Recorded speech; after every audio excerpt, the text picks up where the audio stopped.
عبداللہ بن عمر سے روایت ہے، آپ صلی اللہ علیہ وسلم نے فرمایا 4 حضرات عبداللہ بن مسعود اور حضرت سالم، ابی ابن کعب اور معاذ ابن جبل سے قرآن کی، تو بالکل صحیح ہے، یہ تو بخاری مسلم میں حدیث ہے۔ تو اس حدیث کا اگر میں پھر آپ کے ساتھ پہلے تو پھکی والا جواب دوں، ان 4 کے علاوہ پھر کسی کو قرآن نہیں آتا تھا نا، اس میں تو حضرت ابو بکر، عمر، عثمان و علی کا نام ہی نہیں ہے۔ اگر اس حدیث کا کوئی مطلب یہ لیتا ہے کہ ان کے علاوہ کسی کو قرآن نہیں آتا تھا، تو پھر تو خلفائے راشدین کو قرآن نہیں آتا تھا، ان 4 بندوں سے سیکھو۔ یہ 4 وہ لوگ تھے جو قرآن کے حافظ تھے، اور یہ حافظ جو ہے بریلوی دیوبندیوں کے مدرسے والے حافظ نہیں کہ جنہیں یہ پتہ ہی نہیں ہے کہ قرآن کے اندر لکھا کیا ہوا ہے۔ انہیں قرآن زبانی یاد تھا، اس زمانے کے اندر مصحف نہیں ہوا کرتے تھے، یہ آپ کو پوری بات نہیں بتاتے ہیں۔ اس زمانے کے اندر یہ نہیں ہے کہ مارکیٹ میں آپ پیسے دے کے تو قرآن خرید لیں گے، پتوں کے اوپر، کھالوں کے اوپر، چمڑے کے اوپر قرآن لکھا جاتا تھا، پورا قرآن کسی کے پاس ہوتا نہیں تھا۔ اب جب کسی کے پاس قرآن موجود نہیں ہے تو پھر آپ ان لوگوں کے پاس جائیں گے جنہیں قرآن زبانی یاد ہو۔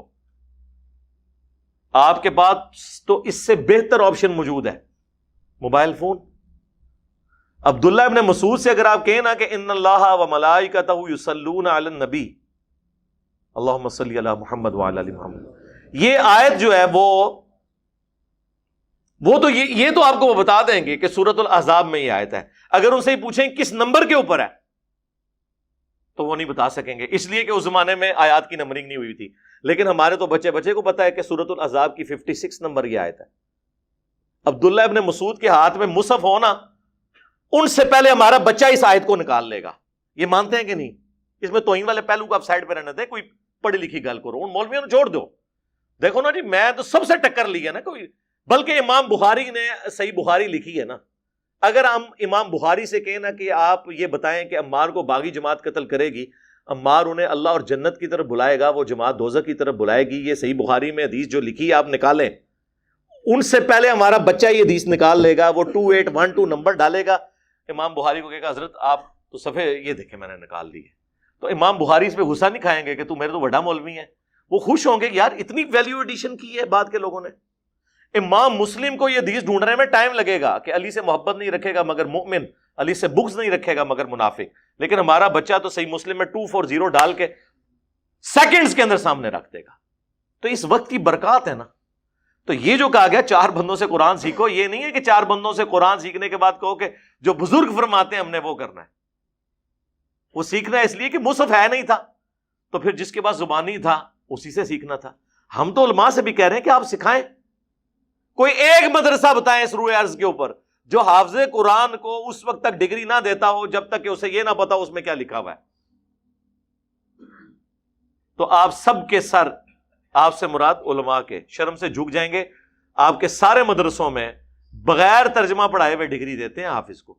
تو یہ حافظ ہیں جن سے آپ نے قرآن سیکھنا ہے۔ رہ گئے علماء تو ان کا آپ کو علمی لیول پتہ ہی ہے، ان کا قرآن سے کوئی شغف ہی نہیں ہے، کیونکہ قرآن کا ترجمہ تو ان کی موت ہے۔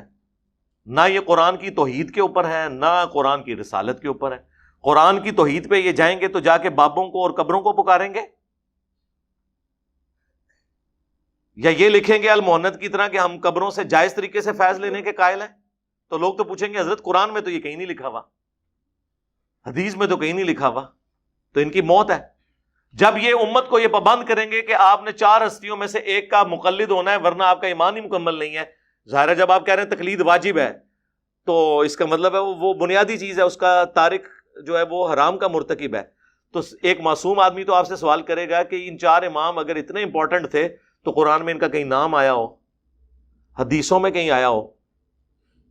یا آگے کہیں گے ہیں ہی کہیں گے نا بھائی، ایک بندہ جس نے امت کے اینڈ پہ آنا تھا چند سالوں کے لیے، امام محمد مہدی، اس کے بارے میں ابو داؤد میں، مسند احمد میں کتنی حدیث ہے کہ قیامت اس وقت تک قائم نہیں ہوگی جب تک کہ میری بیٹی فاطمہ کی اولاد میں سے میرے ہی نام پر ایک شخص نہ پیدا ہو جائے جو پوری دنیا کو انصاف سے بھر دے گا، محمد مہدی۔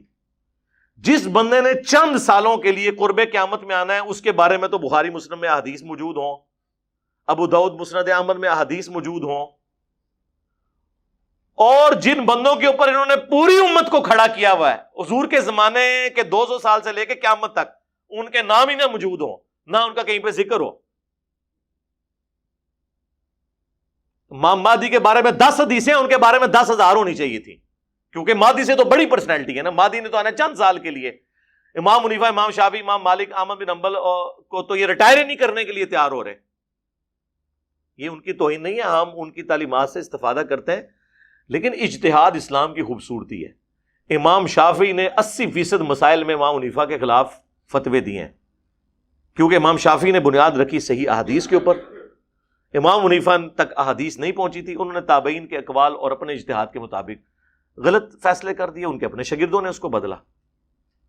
تو آج بھی جو آج کے مسائل ہیں، یعنی ویڈیو کیمرے کا مسئلہ امام حنیفہ بتائیں گے، امام شافعی بتائیں گے، یا میں بتاؤں گا آپ کو، یا مولانا تقی عثمانی صاحب بتائیں گے؟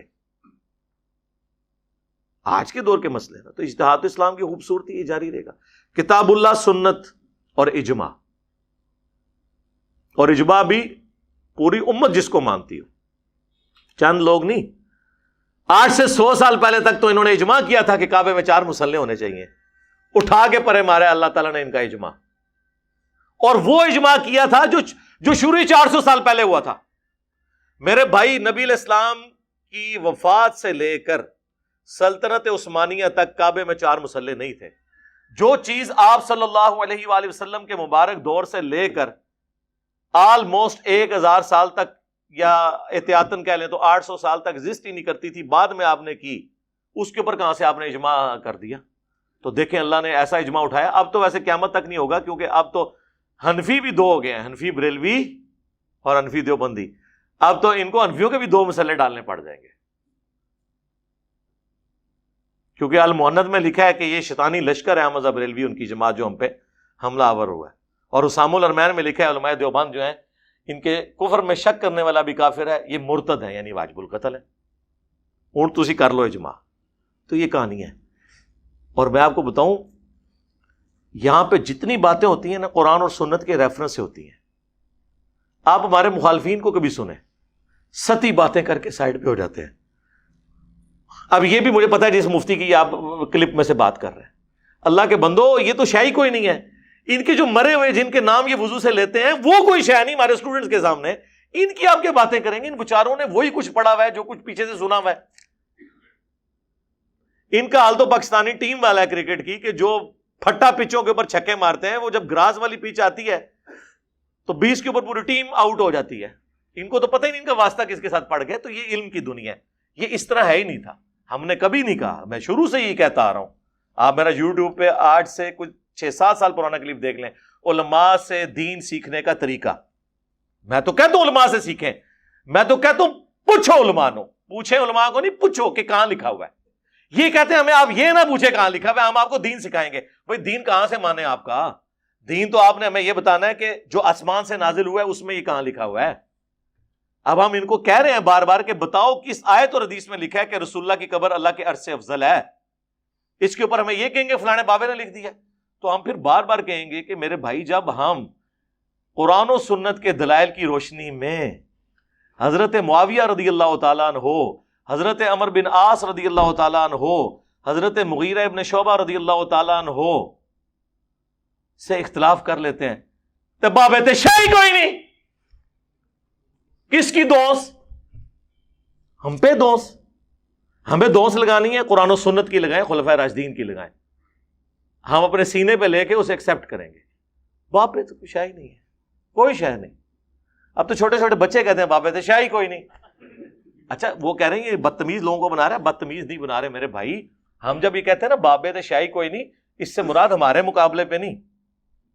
ویسے تو یہ بھی کہہ لیا جائے تو اتنا مسئلہ کوئی نہیں، آپ کو اندازہ ہو چکا ہے ان لوگوں کا علمی لیول کیا ہے. لیکن ہم یہ کہہ رہے ہوتے ہیں قرآن و سنت اور خلفائے راشدین کی تعلیمات کی روشنی میں باب شے کوئی نہیں ہے. قرآن و سنت کچھ اور کہہ رہا ہے اور بابوں نے کچھ اور بتایا ہوا ہے. میاں اس کو بھی لوگ دفاع کر رہے ہیں.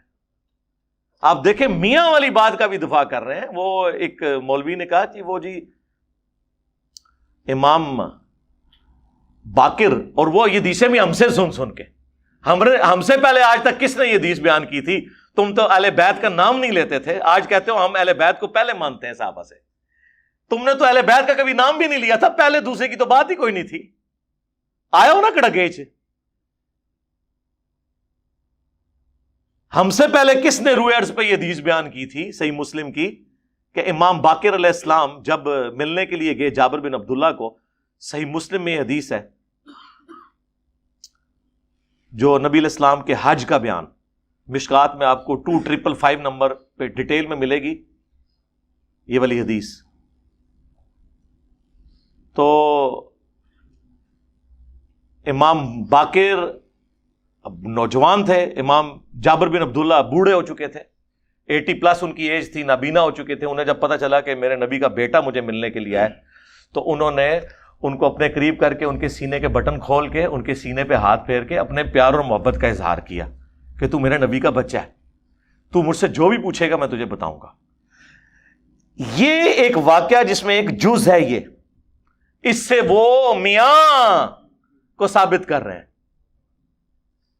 وہ جو ارواح ثلاثہ سے اشرف علی تھانوی صاحب کا میں نے پیش کیا کہ اشرف علی تھانوی صاحب نقل کر رہے ہیں کہ قاسم نانوتوی صاحب کو رشید احمد گنگوئی صاحب نے، یعنی یہ مدرسہ دیوبند کے بانی ہیں قاسم نانوتوی، ان کو رشید احمد گنگوئی صاحب نے پبلکلی چرپائی پہ اپنے ساتھ لٹایا۔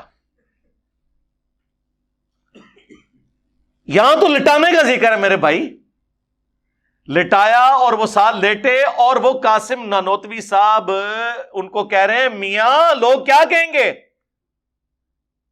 لیکن رشید احمد گنگوئی صاحب باز نہیں آ رہے۔ وہ نہ صرف ان کو ساتھ لٹاتے ہیں بلکہ کروٹ ان کی طرف کرتے ہیں، اور الفاظ ہیں عاشق صادق کی طرح ان کے سینے پہ ہاتھ رکھتے ہیں، سینے پہ ہاتھ رکھ رہے ہیں، اور جس کے سینے پہ ہاتھ رکھ رہے ہیں وہ آگے سے کہہ رہے ہیں میاں۔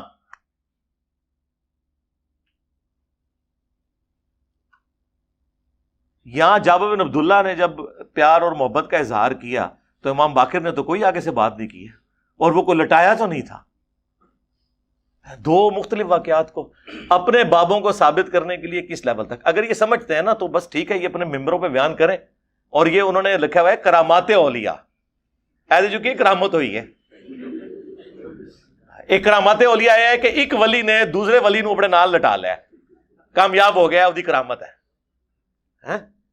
تو پھر مفتی عبدالعزیز جیسے لوگ مدرسوں سے نکلیں گے نا، جب بڑوں نے کام ڈالے ہوئے ہیں تو چھوٹے کہنے کے کیوں بھائی اسی نہیں فیض دے سکتے جائز طریقے نال، کہتے ہیں نا وہ بزرگوں کے قبروں اور سینوں سے جائز طریقے سے، یہ جائز طریقہ ہے، وہ سینے پہ اس طریقے سے ساتھ لٹا کے اس میں الفاظ ہے عاشق صادق کی طرح اے جی سینے تو فیض قبرہ تو فیض تھے، تو میں 10 تسی کہ اسی میں لکھا ہوا ہے کہ قاسم نوتوی صاحب مرنے کے 6 سال کے بعد قبر سے نکل کر فزیکلی بیداری میں 2 دیوبند کے مولویوں کی صلح کرا کے اندر چلے گئے۔ قبروں سے فیض تو یہ تھا، سینے سے فیض بھی پتہ چل گیا۔